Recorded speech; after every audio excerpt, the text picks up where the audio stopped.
Situata ai piedi dei Colli Iberici, in provincia di Vicenza, e in modo particolare ad Orgiano, troviamo una villa storica, Villa Fracanzan Piovene, inserita nel circuito delle ville palladiane, e oggi abbiamo come guida d'eccezione la contessa Francesca Piovene.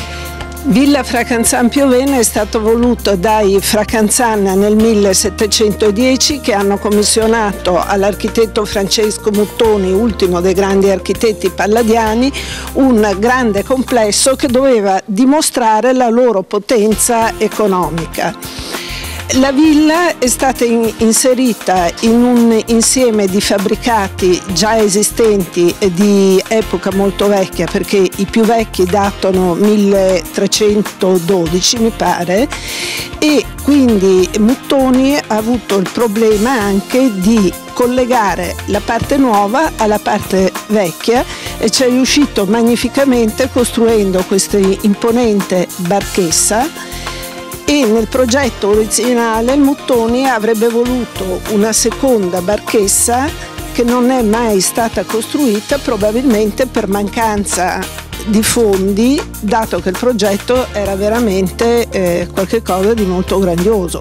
I Fracanzan all'inizio del Settecento, dopo la costruzione della prima parte, probabilmente si sono trovati senza soldi, tanto è vero che all'inizio dell'Ottocento hanno dovuto cedere la proprietà ai loro cugini Orgian, che poi hanno sposato una Piovene, ed è così che la casa è arrivata a mio nonno, a mio padre e alla sottoscritta.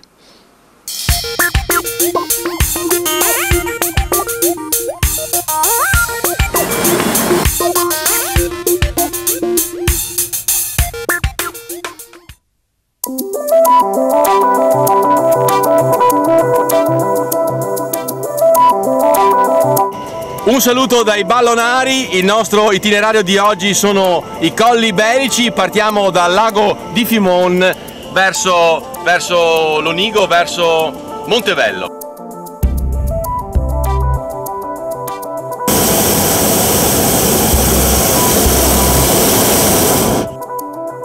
Il lago di Fimon è il lago dei Vicentini, una vera e propria oasi naturale, e qua i vicentini vengono a fare le loro passeggiate domenicali.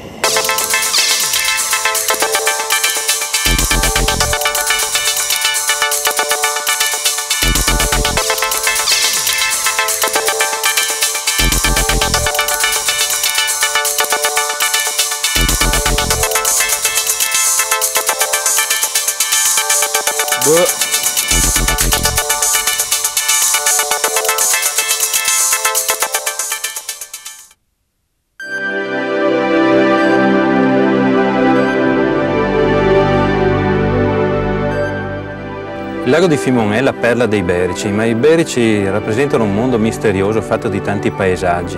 Basti pensare ai mulini di Mossano, alle prigioni, tutta una serie di realtà che noi vicentini conosciamo poco e che attraverso un progetto che addirittura la Comunità Europea ci ha finanziato vorremmo riscoprire attraverso la creazione di tutta una serie di percorsi che ci permettano di entrare dentro questo mistero, conoscerlo e apprezzarlo. Noi non abbiamo il mostro di Loch Ness, ma abbiamo tanti mostriciattoli, da quelli di 2 metri, cioè i siluri, che qua ne sono stati catturati da 2,10 metri, a quelli più piccoli ma più pericolosi, cioè i gamberi killer o gamberi rossi che ci stanno devastando tutte le rive. Venite al lago di Fimon, ma venite anche a frequentare i nostri Colli Iberici, pieni di percorsi, pieni di angoli suggestivi, di panorami fantastici, anche ricchi di mistero.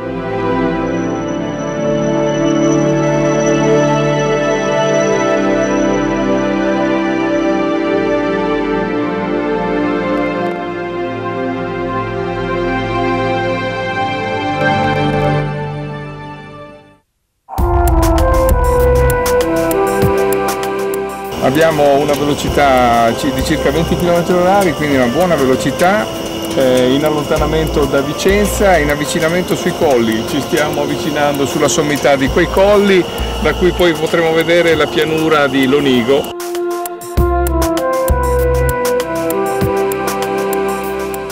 Costeggiamo il lago di Fimon e vediamo dall'alto i colli iberici direi ricchissimi di vegetazione. Un antico proverbio indio diceva: gli alberi sono le colonne del mondo, quando tutti gli alberi saranno tagliati il cielo cadrà su di noi. Dobbiamo avere rispetto quindi della natura. Direi che i vicentini lo trattano molto bene i colli, perché non vedo tracce di incendio, tracce di deturpazioni, diciamo, della natura.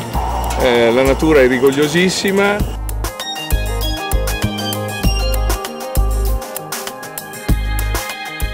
Queste basse colline calcaree, regno della vite e dell'olivo, si crea questo microclima particolarmente giusto per poter appunto coltivare queste varietà di piante. Ma a parte questo è un itinerario anche culturale ed artistico con presenze architettoniche di grande livello, basti pensare alle grandi ville del Palladio. Le cave palladiane sono in questa direttrice qua. Non sono a cielo aperto, ma sono sotterranee, per cui non le vediamo, però qua sotto ci sono delle cave che sono enormi, grandissime, da cui